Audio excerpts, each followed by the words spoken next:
Isco ayaa ku soo bilowday kursiga kaydka kulankii ay xalay Real Madrid kula ciyaartay Leganes ciyaaraha koobka boqorka dalka Spain ee diray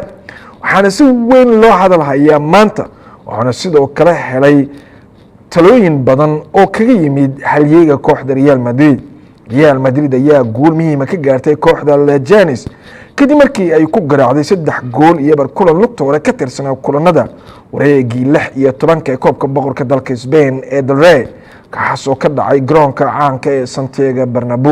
Santiago Solari ayaa go'aansaday inuu iska ka saaro leenka koowaad ee kooxdiisa waxaana door biday inuu ku soo bilaabo kursiga kaydka taas oo ka dhigaysa in shaki xoogan uu galay mustaqbalka xidiga reer Spain ee Isco haddaba Jorge Valdano oo ciyaaryahan hore oo Los Blancos iyo falanqeeya ciyaaraha Radio on Cadena Ser ayaa talo muhiim u diray qadka dhexe ee reer Spain ee Isco isagoo ka codsaday in uu qaab ciyaareed cajiib ku dhex sameeyo gudaha garoonka Isco waa inuu ogaadaa in xaaladahan oo kale ay yihiin kuwa wax aad ku heli karto ama aad ku weyn karto gudaha garoonka wuu jecel yahay in naftiisa uu muujiyo inuu yahay dhibane ama uu muuqdo inuu yahay ciyaaryahan ay dad badani wax ka sugayaan ay yiri Jorge Valdano oo ahaa laacib hore u soo maray naadiga lagu magacaabo Real Madrid.